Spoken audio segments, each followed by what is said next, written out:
আসসালামু আলাইকুম। Binance web three Lister ইভেন্টে যারা পার্টিসিপেট করছেন তারা অলরেডি পেমেন্টটা ডিস্ট্রিবিউট করছে। ডিরেক্টলি হচ্ছে স্পট ব্যালেন্সে এসে চেক দিবেন, ঠিক আছে? ওয়েব থ্রি ওয়ালেটে কিন্তু পেমেন্ট করেন, এই যে দেখতে পাচ্ছেন ডিরেক্টলি স্পটে দিয়ে দিছে। এখন কথা হচ্ছে এখানে জয়েন করার সময় আমরা হচ্ছে বিএনবি স্ট্যাক করছিলাম, ওইটাকে এখন কি করবেন? ওইটাকে আমি বলবো আনস্ট্যাক করার দরকার নাই, ওইটা ডিরেক্টলি এখন সোয়াপ করবেন। আনস্ট্যাক করতে গেলে দেখা যায় ওইখানে আপনার 16 দিনের মতো ওয়েট করতে হবে, পরবর্তীতে আবার ক্লেম করতে হবে, অনেক ঝামেলা, ঠিক আছে? তো ডিরেক্টলি কীভাবে সোয়াপ করবেন দেখা দিচ্ছি।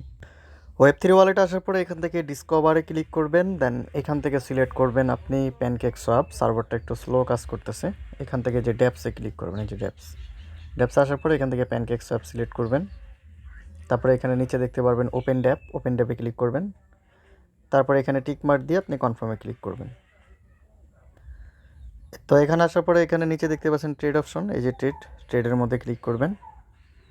এখানে ক্লিক করার পরে আপনার হচ্ছে যেরকম চলে আসবে, এই যে ট্রেড, এখানে ক্লিক করতে পারেন। ট্রেডে ক্লিক করার পরে ট্রেডিং পেজটা ওপেন হবে। এখানে দেখতে পাচ্ছেন ওয়ালেট কানেক্টের অপশন আছে। তো এখানে বিএনবি নেটওয়ার্ক এটা সিলেক্ট করা আছে। এখান থেকে হচ্ছে ওয়ালেট অপশনে ক্লিক করবেন।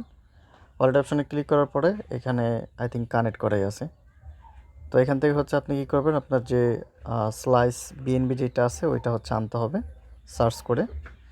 তো এই যে দেখতে পাচ্ছেন স্লাইস বিএনবি, তো এটার মধ্যে ক্লিক করবেন। ক্লিক করার পরে হচ্ছে আপনি নিচে সিলেক্ট করবেন বিএনবির সাথে করেন বা ইউএসডিটির সাথে করেন, অ্যাজ ইউ উইশ। তারপর হচ্ছে এখানে মার্কেটে ক্লিক করবেন। ক্লিক করার পরে এখান থেকে হচ্ছে আপনি সোয়াপ করে নেবেন। দেখতে পাচ্ছেন সোয়াপ অপশন, সোয়াপে ক্লিক করবেন, দেন এখানে কনফার্ম সোয়াপে ক্লিক করবেন।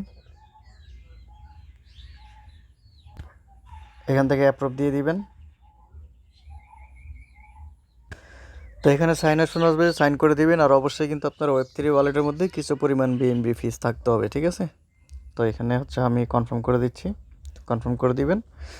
কনফার্ম করলে হচ্ছে আপনার সোয়াপটা হয়ে যাবে। দেখতে পাচ্ছেন ট্রানজ্যাকশন সাবমিটেড। তো আমার সোয়াপ কিন্তু অলরেডি কমপ্লিট হয়ে গেছে। তো আমার এই স্লাইস বিএনবিটা হচ্ছে আমার বিএনবিতে কনভার্ট হয়ে গেছে, ঠিক আছে? দেখেন ট্রানজ্যাকশন রিসিপ্ট।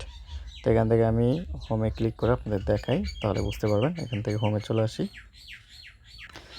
এই যে দেখেন বিএনবি হয়ে গেছে, ঠিক আছে? ডিরেক্টলি বিএনবি হয়ে গেছে।